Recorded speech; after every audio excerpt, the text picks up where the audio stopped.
Assalamualaikum Sobat Football United, ringan amatiran ala gua setelah diresmikan ya secara ofisial ya, diberitakan secara resmi Sir Jim Ratcliffe sekarang sebagai co-owner kepemilikan bersama tapi dengan minoritas 25% dari Manchester United.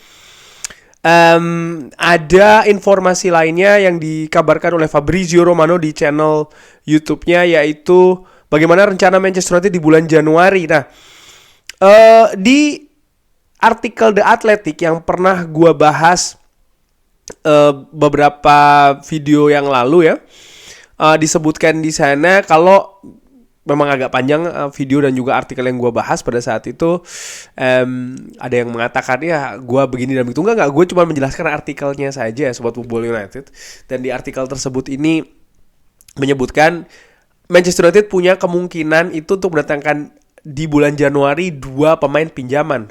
Tapi Fabrizio Romano ini informasinya berbeda lagi. Fabrizio Romano menurut gue tier nomor 1 ya, tier nomor 1 pemberitaan terkait dengan informasi di sepak bola. Nah, dia mengatakan kalau Manchester United ini mengincar 1 striker dan 1 center back khusus di bulan Januari. Tapi dengan kemungkinan lain ya, bahwa nanti di musim panas tahun depan Manchester United akan mendatangkan pemain center back yang premium. Artinya premium kualitas nomor 1 ya. Mungkin ya pemain bintang katakanlah demikian di lini belakang Manchester United. Dan ini berarti besar sekali kemungkinan menurut gua di musim panas tahun depan akan ada perombakan lini belakang Manchester United. Artinya perombakan dalam arti sini mungkin lebih tepatnya perubahan ya. Menurut gua ada 3 pemain yang mungkin sekali akan cabut dari Manchester United, yaitu adalah Rafael Varane ya. Rafael Varane itu nomor 1. Lalu setelahnya Victor Lindelof dan Harry Maguire. Menurut gue 3 pemain ini punya peluang besar untuk meninggalkan Manchester United di musim panas nanti. Dengan Rafael Varane menurut gue memimpin nih. Kenapa? Karena ya bagaimana penampilan dari Rafael Varane yang sejauh ini masih labil. Lalu dari sisi finansial juga tingginya ya biaya gaji dari Rafael Varane. Sehingga menurut gua ini akan menjadi pertimbangan sekali bagi manajemen Manchester United untuk melepas Rafael Varane. Rafael Varane sendiri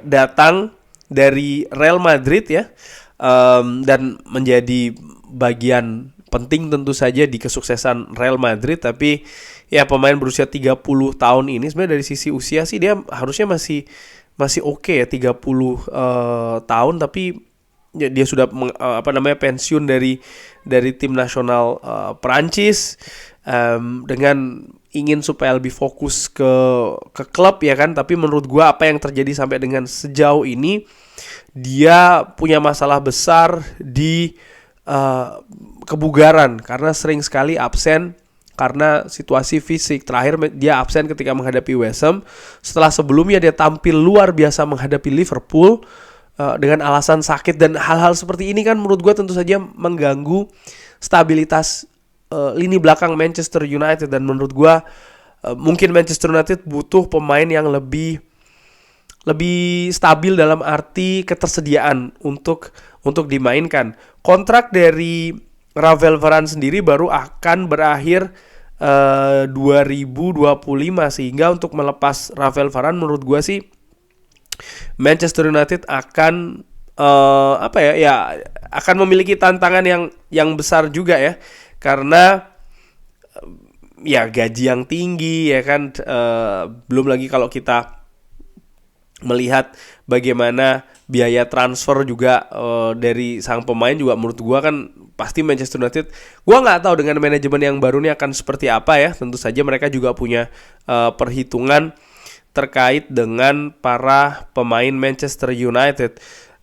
Selain itu gua juga melihat bagaimana Victor Lindelof ini juga punya peluang untuk dilepas ya, karena kontraknya ini akan berakhir di tahun 2024. Jadi kontrak Victor Lindelof ini akan berakhir tahun 2024. Ya, dia akan free transfer ya, sehingga Manchester United akan ada ruang kosong di sana yang sangat mungkin akan diisi oleh pemain baru yang lainnya. Itu terkait dengan posisi center back. Jadi ya, Victor Lindelof, Ravel Varane, dan mungkin juga Harry Maguire. Tapi ini juga melihat bagaimana situasi Harry Maguire musim ini ya, dimana musim ini dia tampil sangat berbeda dengan 2 musim sebelumnya. Yang menarik selain lini belakang adalah lini depan yang disebutkan juga oleh Fabrizio Romano akan diperkuat oleh Manchester United. Nah, ini menurut gua sebuah keharusan. Manchester United butuh amunisi di lini depan. Karena menurut perhitungan gua ya, siapapun yang melatih Manchester United saat ini pasti akan memiliki kesulitan yang besar. Lini depannya macet semua. Rasmus Højlund belum bisa diandalkan. Mau dibilang ya dia suplai bolanya tidak maksimal dan lain-lain. Ya, bagaimana dia bisa menimbulkan rasa kepercayaan dari rekannya? Dia harus membuktikan dengan raihan gol, ya kan? Dia juga harus membuktikan dengan pergerakan yang cair. Dia harus membuktikan dengan sentuhan yang bagus ketika dia diumpan. Dia harus mencari posisi yang pas. Dia harus membangun komunikasi yang bagus juga, ya kan? Dan hal-hal seperti ini menurut gua bukannya dia jelek, tapi dia masih dalam proses adaptasi. Dia masih muda, ini musim pertama di Liga Inggris. Mesin gol musim lalu Marcus Rashford macet. Anthony Martial kita semua tahu tidak bisa diandalkan. Sehingga solusi menurut gua untuk bisa menyelamatkan musim ini adalah dengan mendatangkan striker baru. Gua baca komentar, terima kasih komentarnya, ada banyak mengatakan ya percuma saja kalau pelatihnya tidak. Menurut gua siapapun dengan komposisi saat ini akan kesulitan di Manchester United, utamanya untuk meramu lini depan. Untuk meramu lini depan Manchester United gue pikir akan sangat kesulitan. Dan kita juga bisa melihat bagaimana kedalaman dari lini tengah, pasokan lini tengah, pemain yang punya kreasi bagus di lini tengah terbatas di Manchester United. Eriksen barusan kembali dari cedera ya kan, dan menurut gue mudah-mudahan ini bisa menambah daya kreatif di lini tengah yang terlalu banyak mengandalkan Bruno Fernandes menurut gue. Tapi mendatangkan kualitas baru, pemain baru di lini depan ini menurut gue sangat penting bagi Manchester United di musim dingin nanti. Cuman statusnya belum jelas apakah akan pinjaman, karena The Athletic mengatakan Manchester United hanya bisa mendatangkan pinjaman, atau ada hal lain ini yang bisa dicari ya, celah-celah yang bisa dicari oleh Manchester United sehingga Manchester United mungkin bisa mendatangkan pemain dengan bukan pinjaman. Ada 3 nama yang disebutkan oleh Fabrizio Romano yang sudah pernah gue bahas juga, yaitu adalah Serhou Guirassy, pemain dari Stuttgart ini. Disebutkan biaya rilisnya ada sekitar 17-an juta ya. Lalu ada juga disebutkan Serhou Guirassy disebutkan juga AC Milan mengincar pemain ini. Lalu juga ya Daniel Malen, pemain yang memiliki agen sama dengan Erik ten Hag, ini juga berada di pemain yang dipantau oleh Manchester United. Lalu Timo Werner juga demikian, 3 nama. Nah, yang menarik juga gue melihat ada pemain lain ini yang disebutkan, gue ambil sumbernya dari MUFC MPB, yaitu adalah Joshua Zirkzee. Ini pemain muda yang saat ini bermain di Bologna ya sebagai striker.